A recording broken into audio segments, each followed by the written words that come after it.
Welcome to episode 398 of the DFO Rundown, as always brought to you by Bet365. Get in the game. And right now, MLB, place to be at Bet365. I am Jason Gregor as we continue on the Rundown, episode 398. And we'll have a few more special guest hosts, and then we'll take some time off, and then we'll be back as always. Full steam for the next season. We'll do some bi-weekly stuff throughout the summer. Today we welcome in from the sheet at Daily Faceoff, Jeff Marek joins us. Jeffrey, good morning. Hello, sir. It's nice to chat again. We normally have our conversations on your show on Thursday. Good to be with you today. How are you, my friend?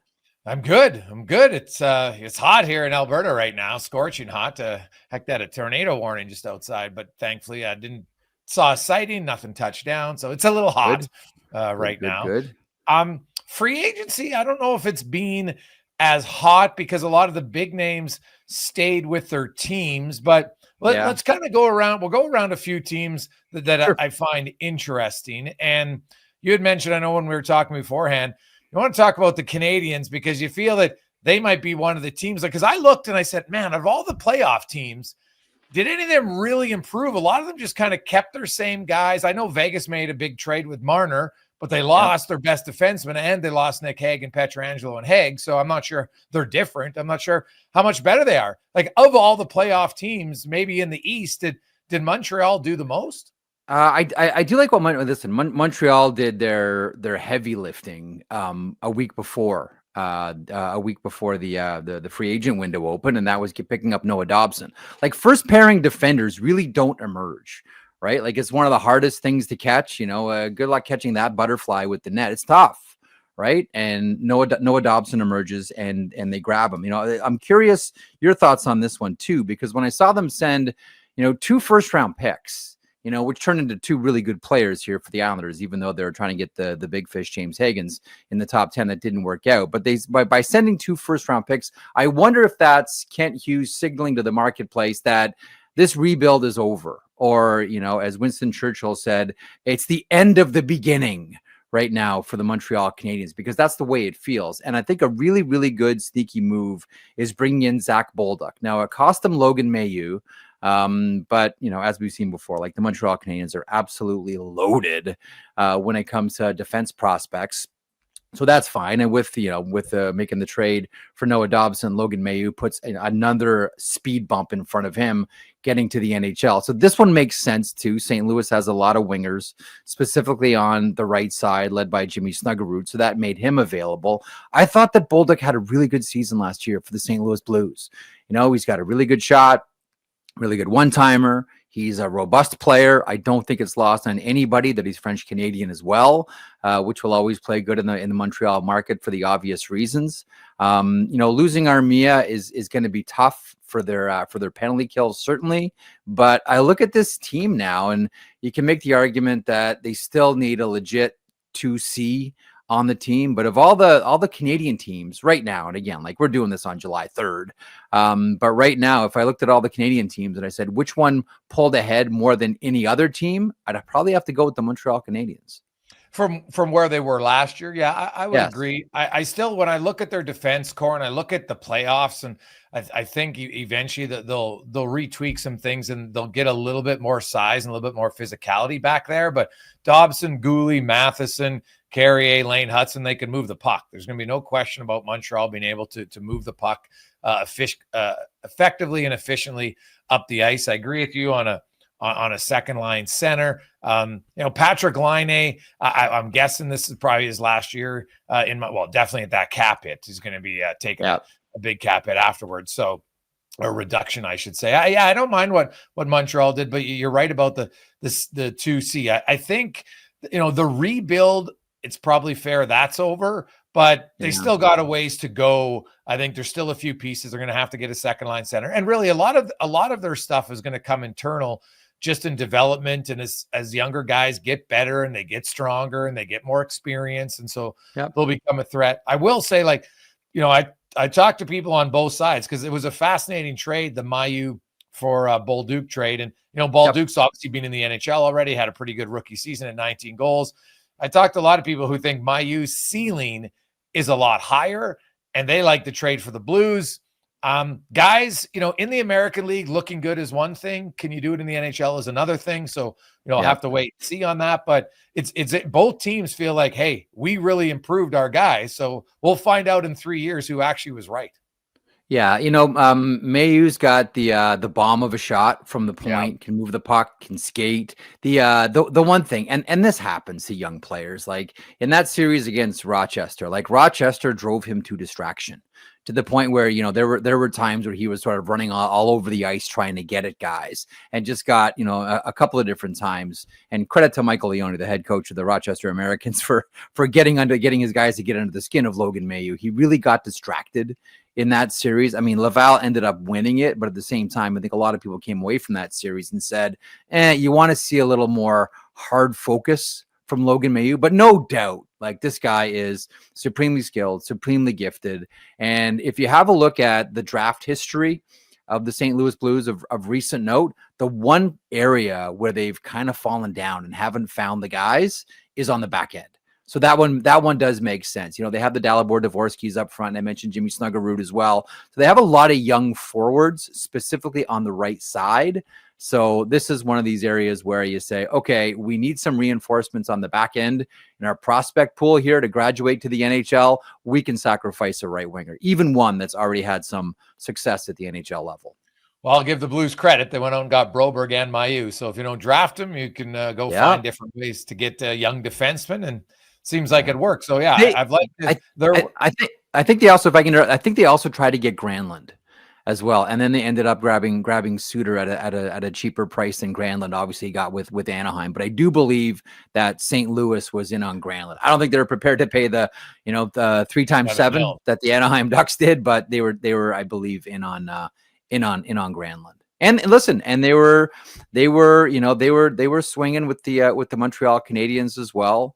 On a couple of different things. But listen, the thing about Habs too is the wild card to all of it is how good is Ivan Demidov going to be next year?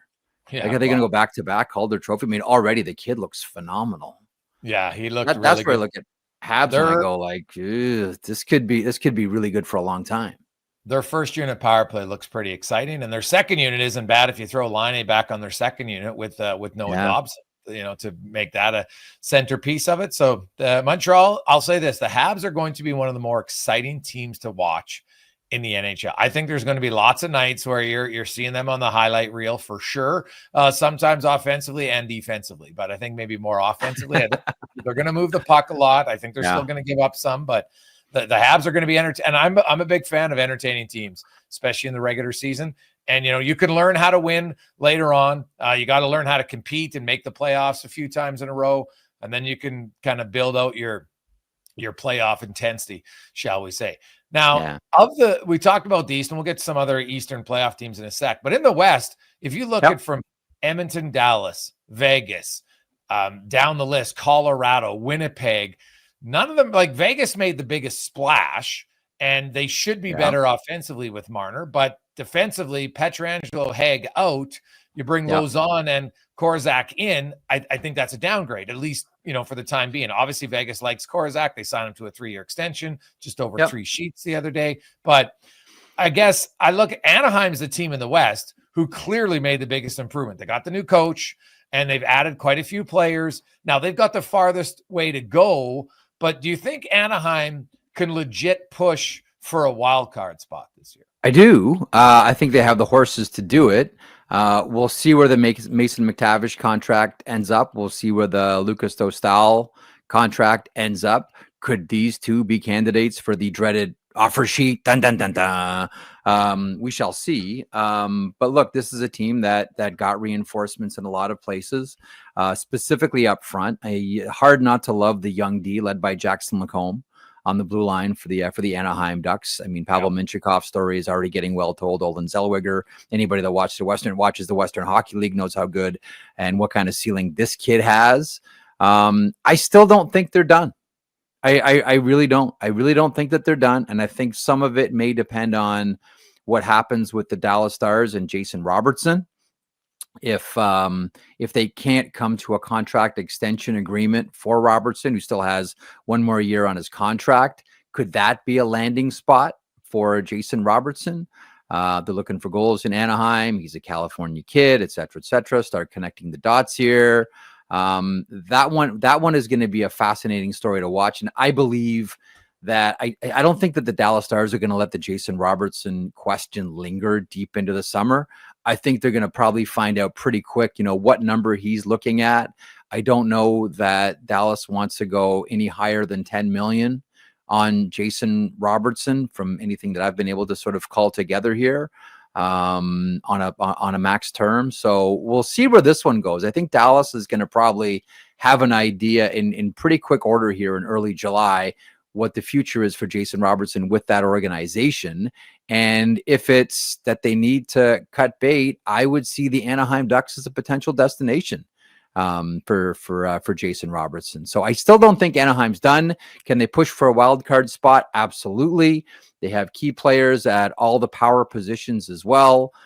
You bring in, Chris Krieder, who's going to certainly right away help your power play, which was last in the NHL last year, I believe. Quenneville's interesting because it's been shown that already he's been a drawing card for players. Hey, do you want to go to Anaheim? You get to play with Joel Quenneville. You get to be coached by Joel Quenneville here.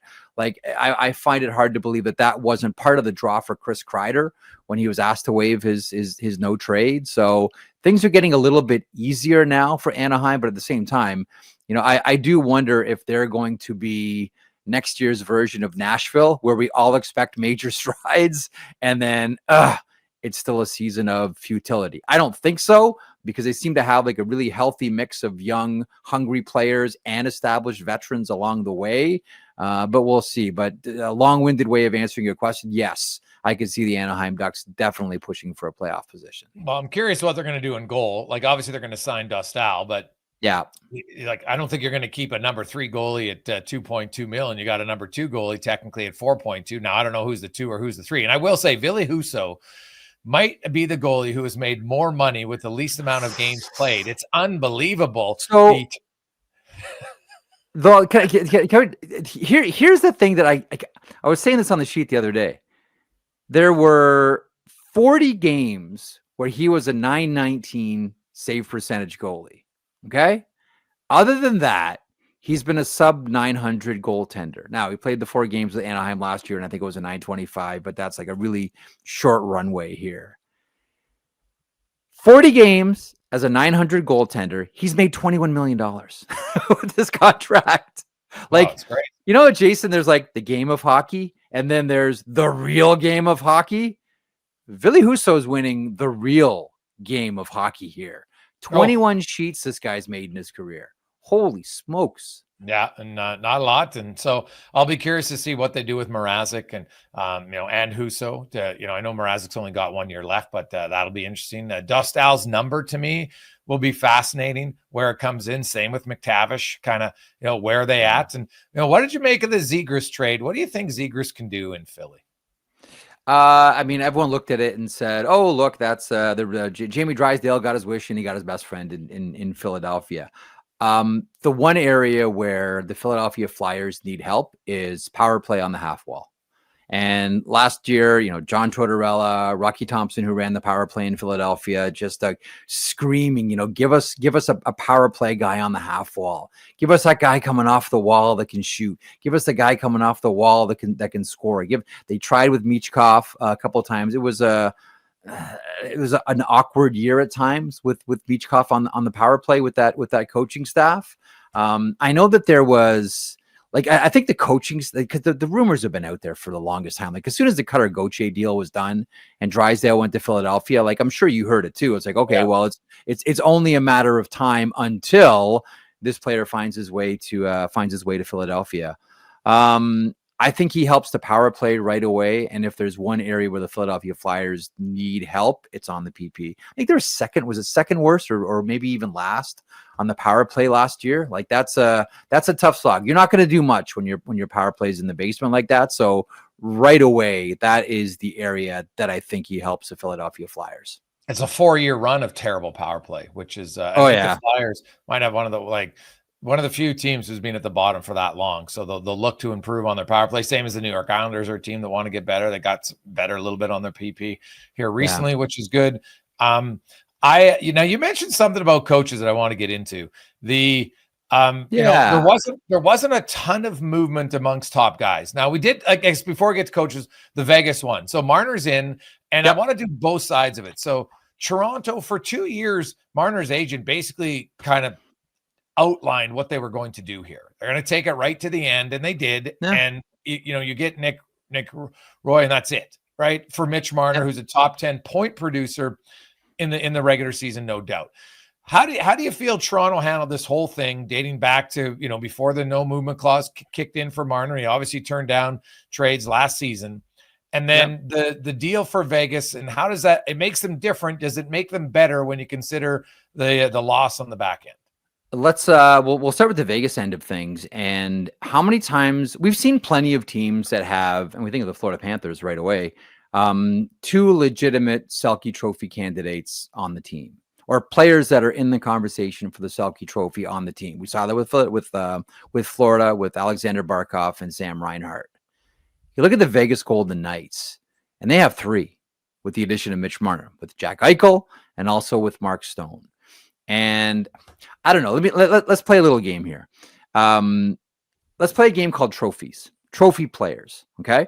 So if you have a team and you have someone who's a Norris Trophy winner, Hart Trophy winner, Selke Trophy winner, Rocket Richard, Art Ross, pick the trophies. Which is the one that you don't want to let go of? I know naturally we might default to you don't want to lose your Hart Trophy candidate. And man, top defensemen are really hard to find.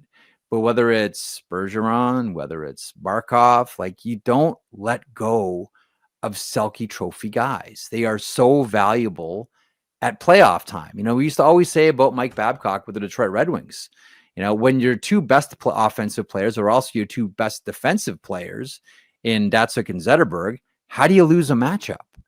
I look at Bruce Cassidy now, and I'm like, how's this guy going to lose a matchup? This one is I honestly think this is a bonanza for the Vegas Golden Knights. We'll see how it plays out in the playoffs. I think, the one thing about Marner is he's going to have a lot more support than he did with the Maple Leafs. But now you can look at the Vegas Golden Knights with Marner there, and I know a lot's being made of, they finally have a 100-point scorer. I think the biggest part here is now they have 3 guys that you can honestly say, people write down their names when it comes to Selke Trophy voting. Do you have a thought on that one? Like which trophy type player do you never want to let go of? Because for me, Selke's high. Selke's high.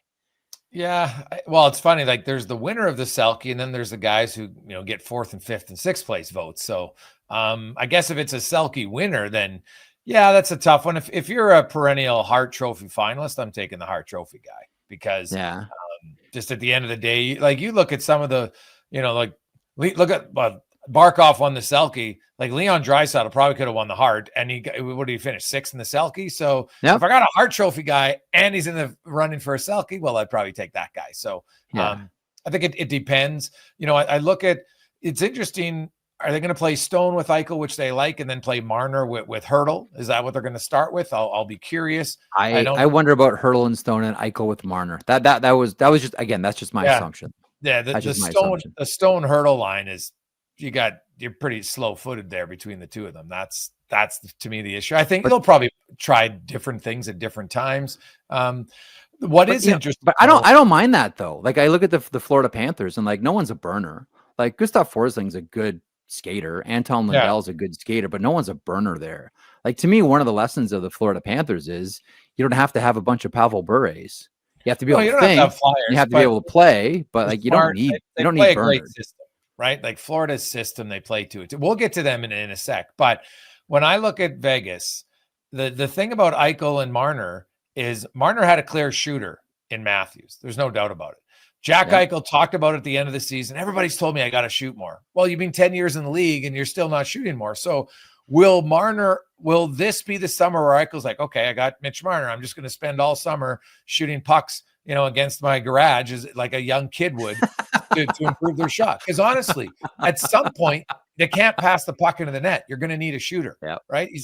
So is Jack, because I think Jack Eichel has the better shot. So he's the one naturally, if I'm going to say who's becoming more of a shooter, like Dorofeev is their best goal scorer. And when he got hurt, Vegas had a pop gun offense in the playoffs last year. Right. So that I'm curious to see how long it takes for them to jive. Cause so far in his decade-long career, and he's had a really good career, but Eichel's never really become a shooter. Yeah. The interesting thing about it too is, and this is where I'll go back to his time with the Maple Leafs as well. This is going to be different for Marner because now he doesn't have to spend all of his time supporting someone else. He has someone in Eichel who can work to support him, right? Like the idea with Marner playing with Matthews, and he did play plenty with John Tavares before that, was always he was going to be the guy, go get the puck for Austin. You know, you're the creative guy, go get the puck and then hand it over to Austin. And then this is actually a point that Adam Oates has made a number of different times is, how come no one ever asks about who's there to support Marner? It's always Marner has to prop up this guy. Marner has to prop up that guy. Is it that way anymore now that he's with the Vegas Golden Knights? Or does Eichel have, and again, I'll come back to like the Selke thing, even though, you know, Matthews has turned himself into a really good defensive player as well. Eichel's more along the lines of, I can also support Marner here. And that's why when we ask about, you know, who's going to shoot on that line, not that he has the hardest shot, but it's a really deceptive shot. I wonder about Marner as a shooter here too. Like the playmaking is always going to be there, one man zone entry machine, all those types of things. But he has a really deceptive shot. And as you well know, you don't have to have the hardest shot to be an elite level goal scorer. I don't think that Teemu Selanne had the hardest shot in the NHL when he was piling up goals, but nonetheless, timing, deception, disguising his release, right? Like elite. But did you ever look at Selanne's shot and go like, wow, that was a bullet? No, you went, wow, how do you do that? You know, it's that whole element of deception that Selanne has, and that is a huge calling card for Mitch Marner as well. I honestly, I really think that, and I know that Pietrangelo stings, and you're not going to replace Alex Pietrangelo on the back end. No one's walking through that door. But I do wonder if you're Bruce Cassidy now, you're looking at a team here and you're saying, okay, you know what? I know we're taking a little bit of a knock on our back end, and you can make the argument that in 2023, that's how they won the Stanley Cup.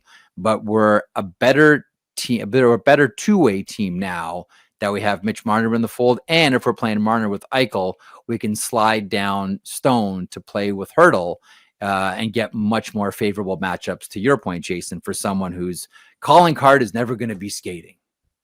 Marner admitted in his press conference that at Four Nations, he spoke to the Vegas guys about, and obviously that'd be Theodore and Stone, about, you know, being in Vegas, and hey, you know, players are allowed to do it. There's nothing wrong. So clearly he had made his mind up then. I think before the season started, most people knew Mitch Marner wasn't leaving.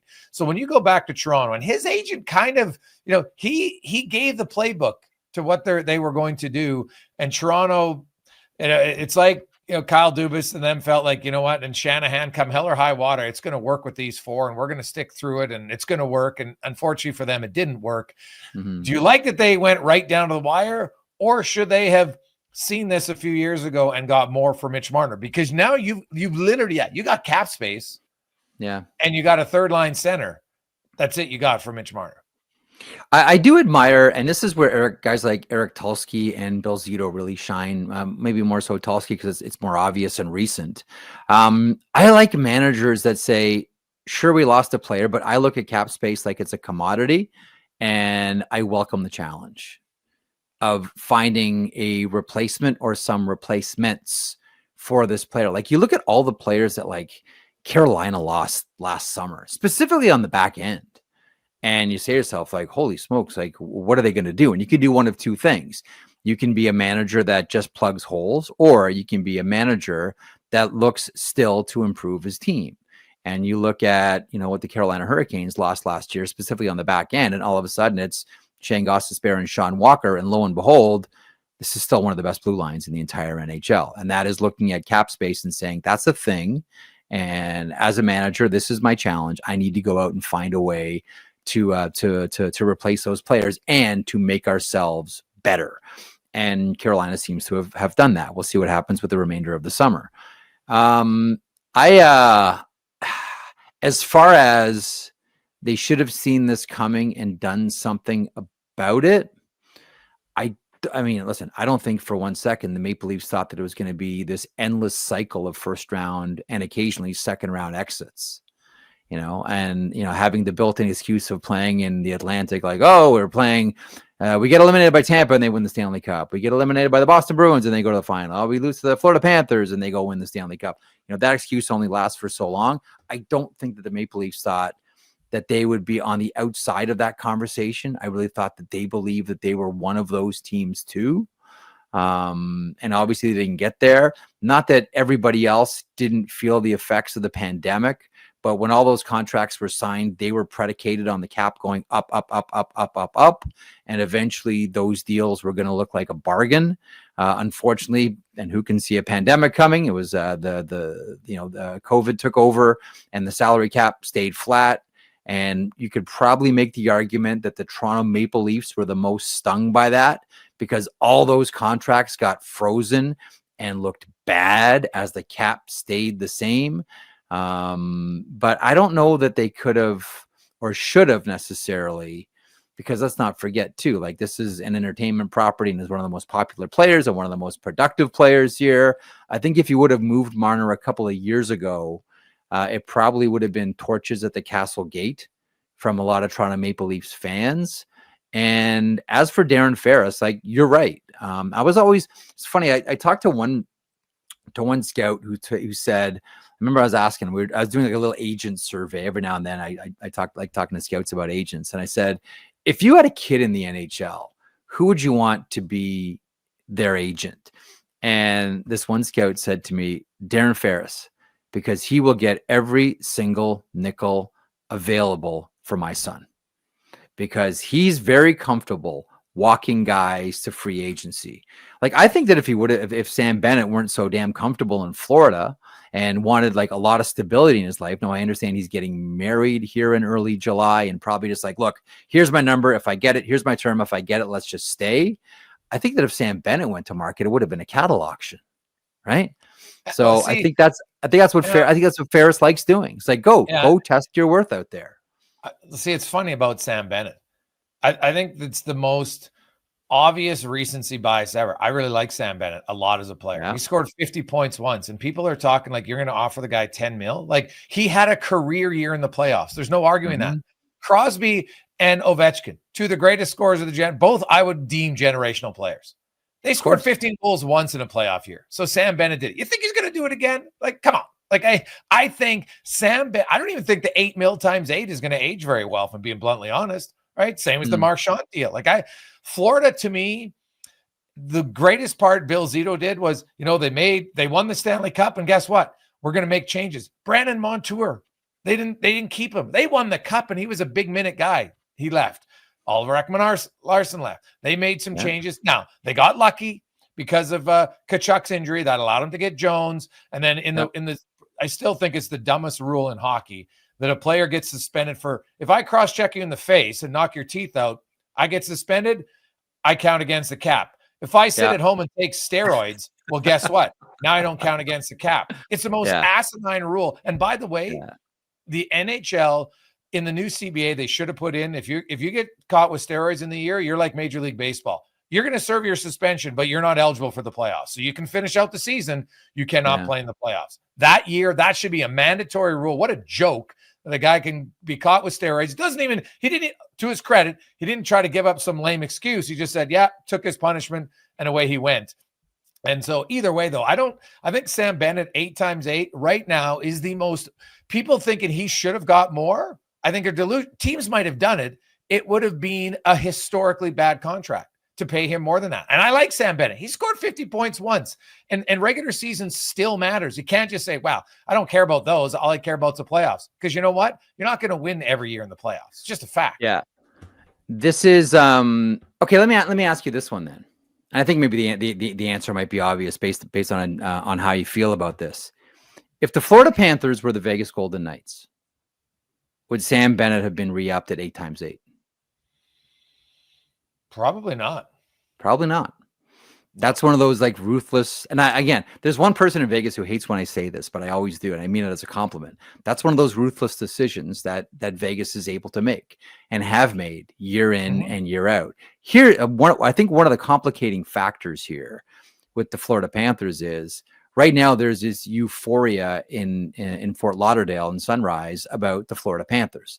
And the building is full. Everyone's got jerseys. Like when I was there a couple times for the playoffs, one with the Maple Leaf series and then in the Stanley Cup final as well. Like for the first time ever, I'm seeing Florida Panthers banners on people's property, like flags in the front lawn, like "Go Panthers Go" signs in the window. Like this is really starting to click, right? They have a beautiful state-of-the-art practice facility. It looks great. Players want to go there. They're really hitting their stride. I think there's a real sensitivity in Florida, considering how good it's going business-wise, even though there's still a revenue-sharing team. We can have that discussion of, should you still be in the revenue-sharing pool if you've won the Stanley Cup once, let alone twice? But I think right now there's a real sensitivity about making sure the fans continue to fill the building.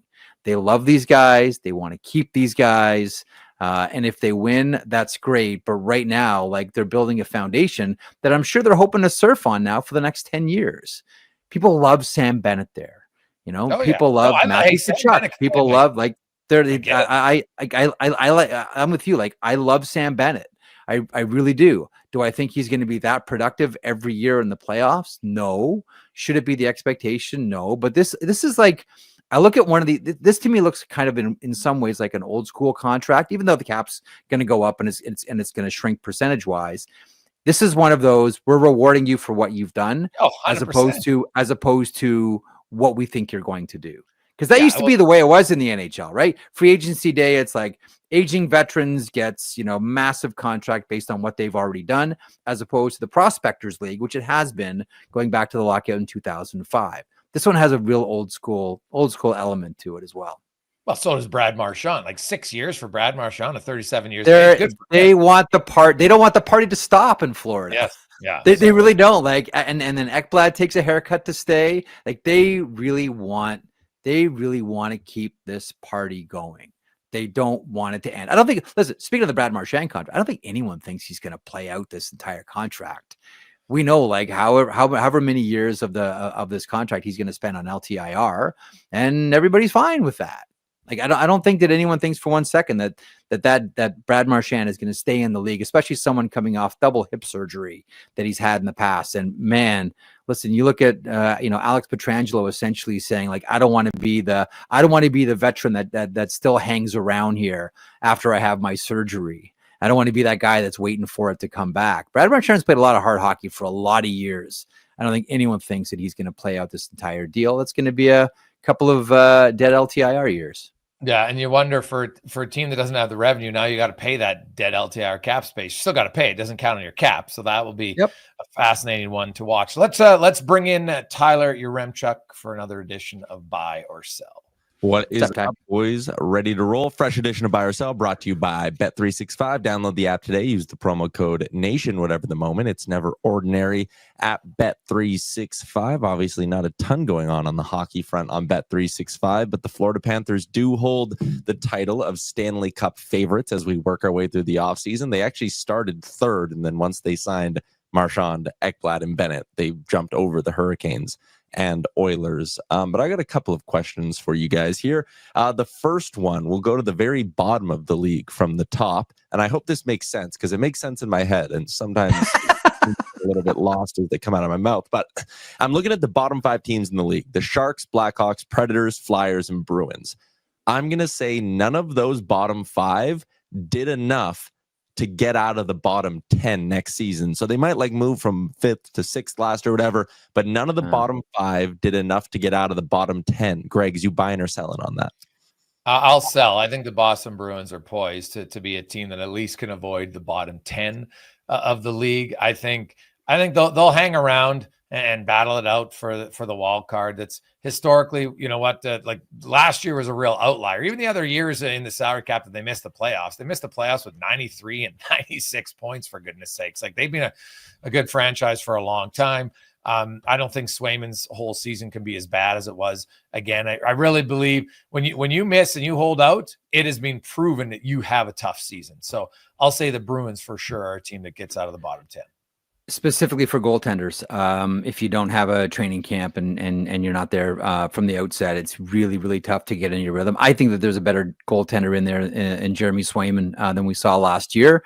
But I think that's what is going to hinge on this entire Boston Bruins season. Like, there's a lot of hand to forehead moments that we've seen early in free agency with this team, either by way of signing or by way of trade.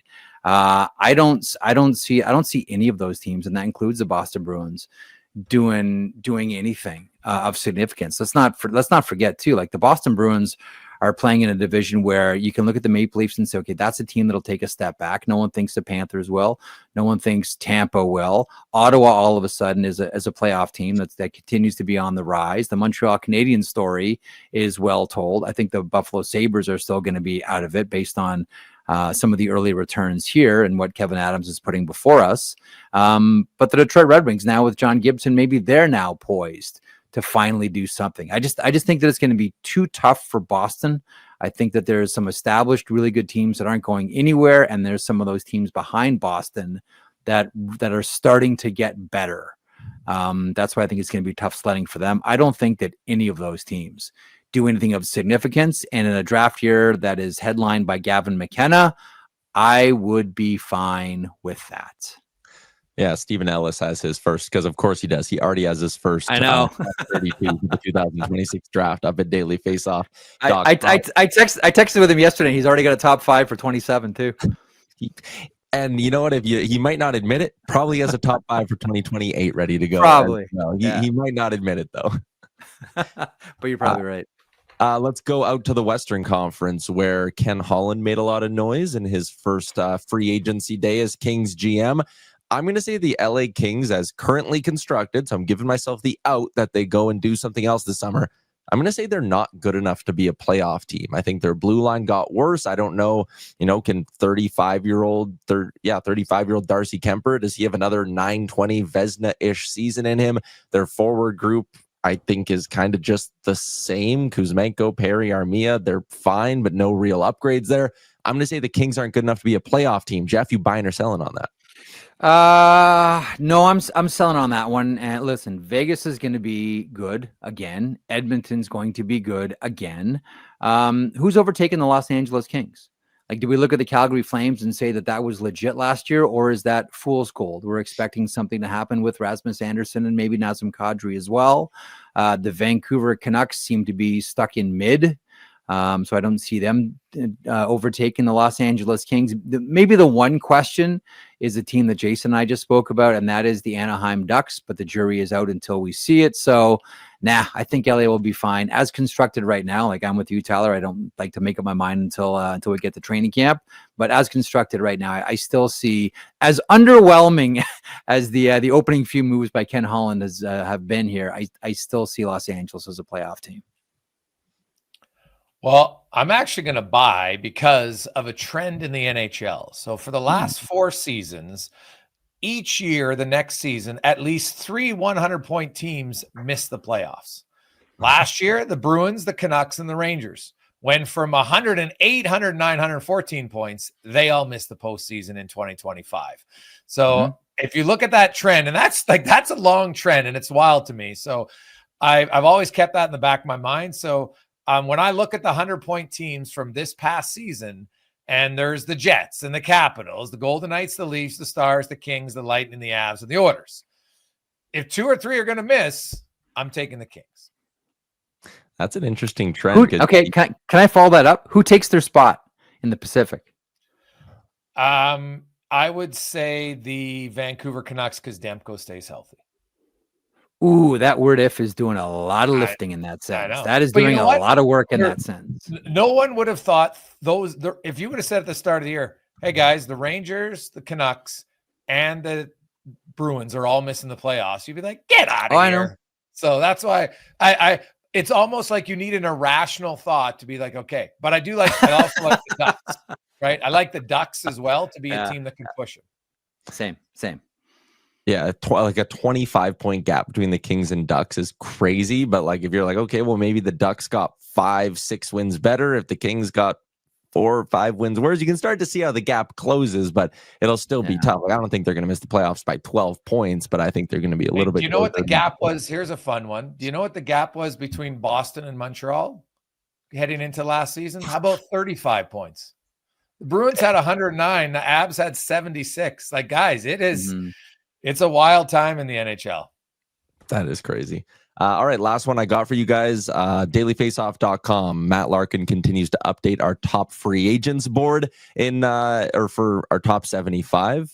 I'm going to say the 3 guys from our top 10 are out of this question, so you can't answer Ehlers, Orlov, or Roslovic. But who's one free agent still out there on the market that you'd be buying on right now if you were still a GM? One of these kind of buy low. They're going to be a 1-year deal, but you think there's upside. Jeff, you have a name that jumps off the page to you? Nothing really is jumping at me right now as far as names that are out there. Like, I really did. I'm gonna skirt the question for a second because no one's really popping for me. I'm more interested in the RFAs. Can I slightly alter this question to say, sure, which team do I think made a really sneaky good move here? Because I want to make sure that I get on the program here. I really love the Columbus Blue Jackets grabbing Isaac Lundestrom. Like, I know it's there's no room at the inn with the Anaheim Ducks down the middle for Lundestrom, but he's kind of like Bergeron or Barkov light. And as far as like a third or maybe in this case 4th center for the Columbus Blue Jackets, I think Isaac Lundestrom is an absolute steal for the Columbus Blue Jackets. Yeah, I mean, I couldn't believe he wasn't qualified just when you consider where the Ducks are at. But I mean, a lot of centers there. Yeah. Greg's, anyone on that free agent board stand out to you? And no, you can't just say Noah Gregor. He is on there. Yeah. No, guy who stands out for me. It's an interesting question. I'm trying to find, because I had the list the other day of guys that I thought were still what I call kind of like value players. And now I can't find my damn list. But can I tap dance something while you have a look? Have a look. You know what? There's one guy who, when you have a look at what goes into a hockey player, skating, shooting, vision, all these types of things, I am still baffled how it really hasn't been able to come together at the NHL level for Joe Veleno. He's got size. He can shoot. Yeah. He's a good skater. Like, I know that I don't know, did he mix well with the veterans on the Red Wings? I don't know. But man, I can't figure out, like, I always wonder, and coaches have this arrogance. I wonder if there's a coach out there saying to his GM right now, like, I can unlock the potential in that guy, because the potential still exists. Like, Joe Veleno is still a youngish, even though he's 25 years old, a youngish player in the NHL. Now, I don't necessarily know, Tyler, to answer your question, like that he's exciting me to pop. But when I look at someone that has like tons of untapped potential, Joe Veleno is one that I'm like, man, I really wish that there was a coach out there or a team out there that could maximize what Joe Veleno can bring. Because, man, I don't know about you guys, but man, I'm scratching my head as to why it hasn't happened for Joe Veleno in the NHL. Oh, yeah, he was a guy. I remember when his drafter, people were like, he's dropping. Obviously, the scouts at the end of the day knew something. I'm going to go Taylor Radish. I think Taylor Radish is a bottom 6 guy who's not going to cost you very much. I think he's going to give you really good value. I know David Pagnotta had something on Luke Kunin maybe making a decision today and closing in on a deal, but he's another guy, only 27 years old, double-digit in goals. You can trust him to kill some penalties too. Like, I'd be, if I was a contending team and he was going to come in cheap enough, who knows what the contract ends up being, but I'd have a little bit of interest in a guy like Luke Kunin. But there you go, boys. The full list, if anyone wants to read it, up now, dailyfaceoff.com. That is a wrap on another edition of Buy or Sell, brought to you by Bet365. Yeah, there are some interesting names. I know one goalie that even though his age, but he said he had really good numbers, underlying numbers, was James Reimer. So that's an interesting one, because Kevin Woodley has hit on his underrated goalies to look at, and he brings him up and says this, like, he was all over Kevin Lankinen last year and said lots of teams should have signed him, and then Vancouver ended up signing him. And the year before he had Charlie Lindgren, and he had done very well. So he's hit on some guys, and he thinks right now out of the remaining guys, he said James Reimer, for what you would have to pay to get him, could give you a lot of better numbers than some of the other guys and the money that they got. Think of all those, and you can call them empty calorie games. I get it. Like I always sort of look sideways at wins that a team gets when they're long gone from the playoffs. I mean, Reimer took the net from Mika-Pekka Luukkonen last year down the stretch. He won all those games. You know, James Reimer was the guy. You know, Lindy Ruff loved him and kept playing him as, you know, their star goaltender Mika-Pekka Luukkonen just sort of sat on the bench with a baseball hat, even though at times he's been outstanding. And that was the guy that I wondered if the Edmonton Oilers were gonna go for here. Now it looks like the battery is going to be UPL and Alex Lyon, who comes in, so probably another year in the AHL in Rochester for Devin Levi. He's not, by the way, offer sheet eligible. He's still 20 games shy. So I know some of your listeners might be thinking like, I wonder if that could be an offer sheet eligible goaltender. He still needs to play 20 more games until he's eligible to be offer sheeted. But UPL was one of those guys that I really did wonder, Jason, whether the Edmonton Oilers would be knocking on the door almost like the minute they got eliminated in the Stanley Cup final. Yeah, his numbers at times they kind of tease you a little bit. There's goaltenders can pop at any point. He's still younger than kind of the popping age, really, when you think about goaltenders. So he's definitely an option. And the goalie they have in Skinner, I get people the numbers aren't flattering at times, and I totally understand it. It's because when he has an off game, it's a really off game, and it really kind of skews all the numbers for everything else. But, you know, I looked at Skinner. A, he's only 2.6. B, his age, there's like 7 goalies in the league who have played who started even 20 games last year, 7 that are younger than him. And they had a combined total of 3 playoff games. And that all came from Kochetkov. So I think Edmonton, if they get a goalie, they get a goalie to kind of push with Skinner rather than trade him. And then he's a fascinating one. What if Skinner has a good year? Then he's an unrestricted free agent. So it's kind of an interesting one because there's not many goalies that are UFAs next year either. If you were Stan Bowman, would you take a swing, and it might need, obviously right now, depending on what you send back, would you take a swing at Tristan Jarry, old Oil King? Nah, the problem is, even if Pittsburgh retains half, it's still more than Skinner. That's the challenge, right? Because but that's fine. Like I don't know. You'd want to even put an artificial cap on how much you're going to spend for a goaltender. Yeah. Well, they'd have to clear cap space to do it, right? They'd have to send some money. That's the thing. Yeah, that's the thing. That's the thing. It's going to take some roster massaging here. Absolutely. But I do wonder, like, I don't think the Penguins, like, put it this way, the start of next year, I have a hard time believing that Rust is going to be there for the Pittsburgh Penguins. I have a hard time believing that Jarry is going to be there for the Pittsburgh Penguins. Like, there's a few Pittsburgh Penguins players that we look at and we say, yeah, you know what? Not wanted on the Voyage next year. This is Kyle Dubas will get to work and find them other addresses. And maybe Erik Karlsson as well.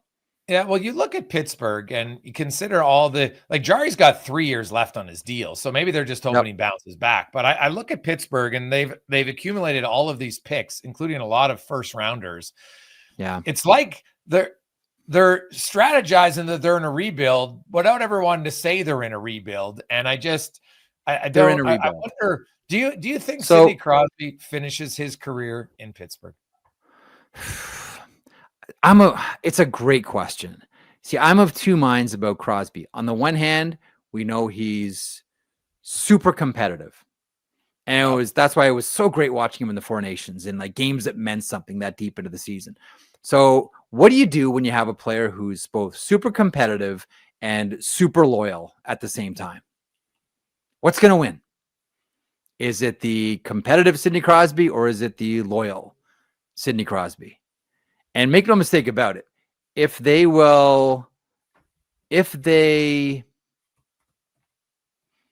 think about moving Crosby, there's no way they approach him about it. This is going to this will be completely led by Sidney Crosby. Like if the competitive Crosby ends up winning out the day over the loyal Crosby, this is going to have to be him through his agent Pat Brisson approaching the Pittsburgh Penguins. The other thing about this team that I keep coming back to, like there were a number of GMs that interviewed for that position when it became available. Eric Tulsky was one, now the Carolina Hurricanes. now the Carolina Hurricanes general manager. And the number I keep coming back to, Jason, is 7. Number 7. Like, you have to ask yourself, why is the contract for Kyle Dubas a 7-year deal from Fenway Sports? Like, which general managers get 7-year deals? Yeah. And the reason is that you're asking Dubas to thread the finest needle, which is, we want all of our superstars to retire as Penguins. We know they're clearly on the back 9. They're on the shady side of the mountain. We get that. But at the same time, we need to build up draft capital and prospects, et cetera, et cetera, et cetera. So Dubas has to do 2 things at the same time here. 1, respect the wishes of the veterans, because Fenway wants them all to retire as Penguins. But 2, orchestrate a rebuild very quietly underneath the surface here. So still put players on the roster. They're going to kind of keep you competitive. Maybe you have like some type of miracle and you slip into a playoff spot accidentally, only to bow out in 4 games. But the long-term play here is to build up the next team that's going to be the Pittsburgh Penguins. Like, it would be really tough to say to any of the candidates here, you're going to spin your wheels for 4 years, and we're going to give you a 5-year contract, so you really only have 1 year to work with your team. And I think that's why he got a 7-year deal, because they know it's going to be, you're going to spin for 3, maybe 4 years here until you actually are able to put together your team, and then it's really your squad. Now, the problem with all that, as we've seen countless times, ownership can change their mind pretty fast, and ownership can change direction pretty fast. So as of right now, that's still the direction for the Pittsburgh Penguins. It could change, but as of today, as we record this on July 3rd, that is still the plan for the Pittsburgh Penguins. Speaking of coaching, so they've got a new coach in Dan Muse. He's a rookie NHL head coach. Boston has Marco Sturm, never coached in the NHL. Adam Foote in Vancouver, never coached in the NHL. But then the Rangers have Mike Sullivan. The Ducks got Joe Quenneville. The Blackhawks got Jeff Blashill. The Flyers got Rick Tocchet. Kraken got Lane Lambert. And Dallas, second tour dirty Glenn Gulutzan, the guy who let him go, and Jim Nill many years ago when Jim Nill had just taken over, brings him back.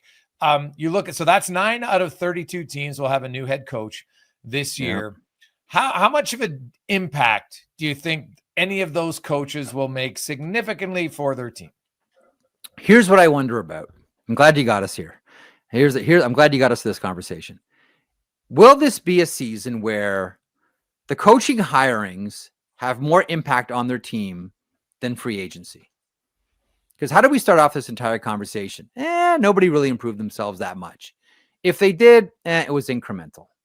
Tiny, move it forward a little bit.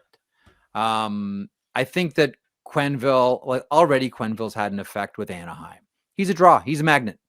Players want to play for Joel Quenneville. Even though there's only been 3 coaches in the history of the NHL that have ever won Stanley Cups with 2 different teams. But I digress. I really wonder about Gulutzan and Dallas. Now, you're right there in Edmonton, so you can speak with more authority on Gulutzan the last few years than I can.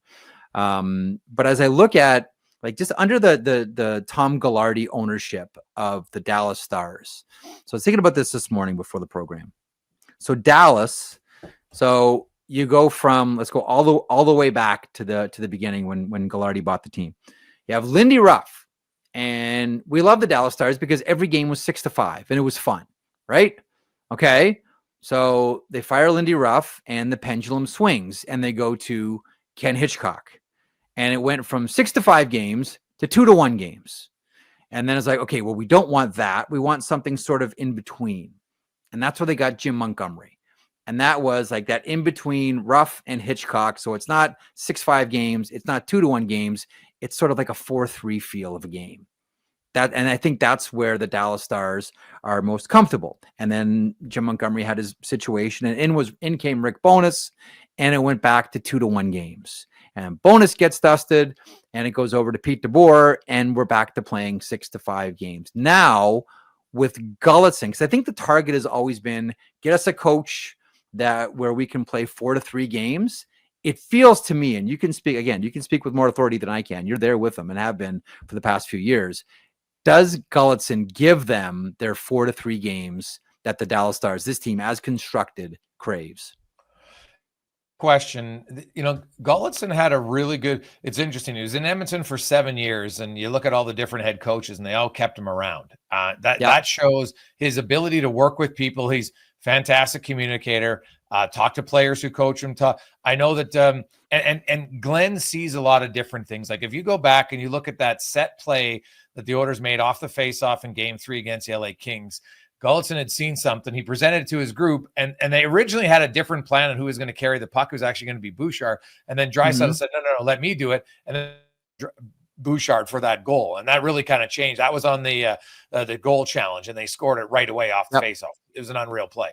And, the players in Edmonton really, like Gulutzan was great at thinking and seeing things, but also listening to them, right? And really, now Dallas's power play was 22%, but in today's NHL, 22%'s bottom half of the league, crazy enough. They were 17th. So 17th, I think it'll help their power play a bit. I agree with you that I don't know if the assistant coach can really have a huge input a lot. Now you have input, but when I look at how the Oilers played under different coaches, when Chris Knoblauch came in, there was a clear change in how they played in the neutral zone. Right. And so I think it's more of the head coach that has the say in it than this. And so I think Knoblauch will have seen what Edmonton did to improve, because that's what took him to being a team that went to the Stanley Cup final 2 years in a row. They improved their defensive play somewhat. They stopped giving up huge amount of chances off the rush because their goalie isn't great off the rush. So you got to protect that area of their game. But they also, I thought at times, like Edmonton had games where they gave up very little in high quality chances. And so I think what Gulutzan will bring is lowering the high danger chances, Jeff, which probably fits to what you're saying, that you want to give up the mid and low range, sure, but we're going to limit the high danger chances. Because I look at the history of Dallas Stars coaching decisions, and it's been wild swings one way or the other. They've gone from, you remember there was that one season where Dallas and Washington, that's when Lindy Ruff was coaching the Stars and Bruce Boudreau was coaching the Washington Capitals, and we're all saying, man, if the Caps and Stars face off in the Stanley Cup final, we're gonna get a series ripped right out of the pages of like 1987. Every game is going to be 8-6. This is going to be fun. It's like, just throw the puck down and let's just play. And then of course it didn't happen because if you can't defend, you can't win the Stanley Cup, and we all know that. But like you look at like the way that everything has just swung, like it's been extremes with the Dallas Stars. Like they're just finally, and they believe that they had that with Jim Montgomery. And that's why I say, like, if you can get someone who's in between the Hitchcock and bonuses versus the Ruffs and the DeBoers, that seems to be where the Dallas Stars want their coach to be, because this team can defend. They have excellent defenders there, and they have an outstanding goaltender. But also, this is a team that like can shoot the barn doors open wide too. So that's why, to me, like, can you get me a 4-3 coach? And can Glenn Gulutzan be a 4-3 coach for the Dallas Stars? You always look at like, okay, this is the team. What kind of coach do we need for this team? If Glenn Gulutzan's a 4-3 coach, then I think the Dallas Stars are going to be right back in the discussion for the Stanley Cup championship. What about Adam Foote in Vancouver and Lane Lambert in Seattle? What kind of impact? Like I look at Seattle, and to me, they went out there and they've added some players, but like coaches really, I've had a lot of coaches tell you, you're only as good as your players at the end of the day. You want to try to get your 5 or 6 best players on the same page as you. They trust and believe in what you're doing, because then they will spread it to the rest of their teammates. Vancouver had all sorts of drama around their team last year. And I'm not sold it's all done because of the ownership group, but I think it'll probably calm down a bit. Foote's a rookie head coach. He's been an assistant in the league, but what do you think he does? And then what about Lambert in Seattle? So the first thing with Adam Foote, like we'll all be on the same page here, right? Like this is and has been, Operation Keep Quinn Hughes. Like this is, doesn't it almost feel like everything that's being done here is in service of keeping Quinn Hughes? Like, I'm sure that they've had the discussion of like, you know what, we can't just be a mid-pack team. What's the old Sam Kinison line? If you're going to miss heaven, don't miss it by 2 inches. Like Vancouver's in that mushy middle area where the Minnesota Wild were for so many years, and kind of still are. But now they're out of salary cap hell. So, with Adam Foote, it seemed as if, like, look, we're going to bring in now, by the way, just as a quick aside about Adam Foote, I believe like there's still one area in the Hockey Hall of Fame, which there's still one position that is still really unrecognized as they try to clean up and get many more goaltenders in the Hall of Fame. And that is the defensive defenseman. Okay, like sure, Langway goes in. It was good to see Kevin Lowe go in, etc. But like the defensive defenseman is woefully underrepresented in the Hockey Hall of Fame. I would have Adam Foote in the Hockey Hall of Fame myself. I know it might be in a minority opinion on this one. I would look at, I just look at the history of defensive defensemen in the NHL going back to like your Leo Boivins, and I'd say to myself, like, you got Rod Langway in there, you got Kevin Lowe in there. Like when you look at someone who's like just focuses on taking care, minding their knitting in their own zone, Adam Foote was one of the best. I would have a real long, hard think and probably put Adam Foote in the Hockey Hall of Fame, but I digress. I just don't know.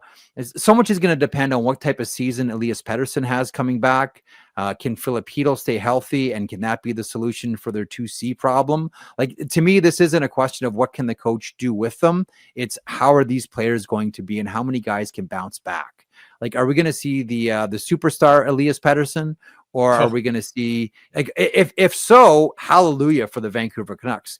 The conversation we had earlier, can Thatcher Demko stay healthy? What's their decision going to be on Artur Shilov's, right? Is it because all of a sudden he needs waivers now, and there's no way they're going to sneak that guy down on waivers, even though we know it's a timing game more than anything else.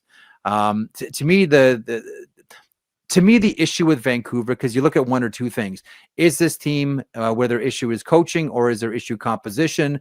I look at the Vancouver Canucks and say, this is an issue of composition. This is not an issue of coaching. There are some coaches you look at and say, like, okay, this is everything here is all about the coach as opposed to the general manager. Vancouver to me is all about the general manager and the players that have been put there. They decided not to trade Elias Pettersson, and that's fine. I think I would have made the same decision. Always best if your solutions come internally, and they've gone out the door and around the block to try to make sure that the dressing room is as sane as possible for something for like Elias Pettersson, and all the excuses have been removed from around Elias Pettersson. But unless those players have comeback seasons, I don't think there's much that Adam Foote's going to do with this team. As for the Seattle Kraken, this is a team that right now has a lot of middle players. Oh, God. That's all they got. It's jammed with middle players. Now, there is hope for the future. You and I have had the conversation about Shane Wright. You wait for Matty Beniers to have something that resembled his Rookie of the Year season. I think did a really good job with the draft with Jake O'Brien as well, and getting him where they did. I think that was a gift, and he's going to be a good player for a long time once he fills out. But I still see. I don't know if Lane Lambert can turn water into wine here with the Seattle Kraken. I don't see it. I still don't think that they're ready to be a consistent winning team, and unfortunately for them, you can make the argument that their second season in the NHL kind of wrecked them and raised expectations to a level that they can't even come close to approaching. Not even. Berkeley Catton's another young player that I quite like. 100%. Yes. Right. I like him a lot, but he's going to score a lot of goals, man. Berkeley Catton's a hell of a player. Now, I think he ends up on the wing, right? Because you look down the middle, you got, Beniers and Shane Wright and Jake O'Brien on the horizon. To me, Catton probably ends up on the wing as a shooter. Yeah, which I have no problem if he does. You're right about middle tier players. Now they're going to get rid of some of them, because you look at the guys that are in the final years of their deal, right? Jaden Schwartz, Jordan Eberle, Tolvanen. Now Mason Marchand, they just signed. So I think, his age, now, although he is quietly 30 years of age, funny enough, doesn't have a ton of experience because he kind of joined later, but they're, then I look at their back end and it's good, but it's kind of like lots of mid. So I think Seattle, they're a team that they would be better off to just look to get rid of some guys and go on short-term deals, and then wait till the Cattons and others in 3 years are ready to help their team. That's what I would do. I think it's going to, I know I'd heard, well, you know what? They got to compete. The basketball team's coming. I'm like, the basketball team's going to be owned by the same organization. What are we talking about here? Like, that's not going to worry about that. Like, because right now you're stuck. They're at the bottom of the murky middle. They're not at the top that's percolating with, oh, we can bust out of it this year. They're at the bottom of the murky middle. And I think if I'm Seattle, I'm telling you, Jeff, it's hard to purposely tank, but I'd be doing everything I can to give myself the best chance to get the number one pick in the draft. Seattle is not good. They should not be trying to win games this year. Who's the face of the franchise? They don't have one right now. They don't have it. No, they don't have it. It's a team that is still without an identity, and it's a team that without a face of the franchise. That all changes, to your point, if you win the lottery next year. Not that you can tell Lane Lambert to go out and lose. Not that you can tell any of those players to go out and lose. Like, that's not how coaches or players are wired. That's more of a, sneaky general manager's move here. But I'm with you. It would not be the worst of all possible things if it's a flame out season for the Kraken. And listen, it's going to be tough because you're competing against, San Jose and Chicago, who I think are both still going to be bad, but it's not the worst thing at all to get in that lottery and, fingers crossed, win the thing and get Gavin McKenna. The best thing that would happen to Seattle, unfortunately, is if they have a string of injuries to players. That's honestly, because very few teams plan for it. Teams that aren't that good, and then you get some key injuries. Like, if you go way back, that's how the Oilers won the Taylor Hall and got first. Look at that team. They had Habby Boulin and Surrey and all these guys and Hork, and they all got hurt. And they went, and they actually were a good team for the first 6 weeks, and then they plummeted down. And actually, now it started it's the decade of darkness, so they were going to be bad anyway. But rather than get the 5th pick or the 4th pick, you want to get yourself a much better chance. Now, I know it's the lottery, and we saw what happened this year. The two teams that won the lottery 1-4, so there's never a guarantee. But statistically, I'm just playing the odds, and I'd try to give myself the best chance possible, because that's what Seattle needs. There is, and I always considering, the Florida Panthers just won back-to-back Stanley Cups here. There's one person that I always like to go out of my way to mention with Brandon Montour on this blue line. And we're just talking about, coaches here and effects that they have. If you look at Brandon Montour, for example, look at Gustav Forsling. If you let Nate Schmidt go all the way down, even Seth Jones, who looks like completely different than he did with the Chicago Blackhawks. Is there a coach in the NHL that has had Oliver Ekman-Larsson too? There's another one who's had more of an effect on their players than Sylvain Lefebvre, assistant coach, Florida Panthers. Look at what he's done with it, and watch, he'll do the same thing with Jeff Petrie this year. Like, we'll be talking, like Jason, we'll be talking this time next year, and we'll be like, wow, how did everybody miss on Jeff Petrie except for the Florida Panthers? And part of it is identifying talent that others don't see. And the other part is Sylvain Lefebvre. Like, if I'm another team in the NHL, like, this has been a run of success now. This lasted a while with the Panthers. Like, at some point, like, other teams are going to come calling to try to steal not just players, but steal coaches. Like, if I'm an NHL team, I'm trying to get Sylvain Lefebvre yesterday. Because I think their system, Jeff, and how they play, like, we had Chris Pronger on the pod. And he taught Florida's defense. They don't just stand up at the blue line. Hell, they almost stand up at the red line. And that's why he talked about how a guy like Aaron Ekblad in that system is incredible. You put him in another system, he'd get exposed in open spaces. And so some of those defensemen, when they're there, you'll get in. Petrie's still at his age, is a mobile defenseman. He'll go in the third pair, and, he'll probably play him or, Valinski's one of those two. They'll kind of rotate in, I would think, maybe Kulikov, and with an injury here or there.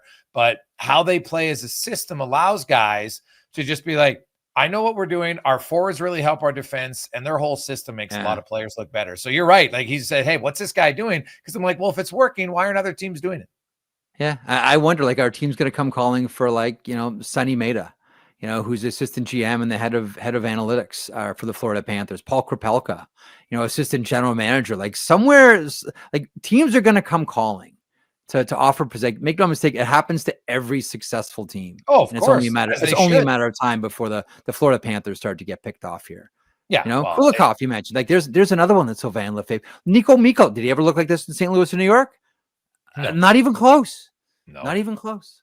No, so very good system at play in Florida. Jeff, thanks so much for joining us on the rundown, my man. That was we really fun. appreciate it. Have fun on the sheet. We like the show, Yes. and we'll talk to you again later this summer, my man. Thanks, pal. We'll talk soon. There you go. That's the rundown. Guest host Jeff Marek here with Jason Gregor, brought to you by Bet365. Have a great Independence Day to all of our American viewers.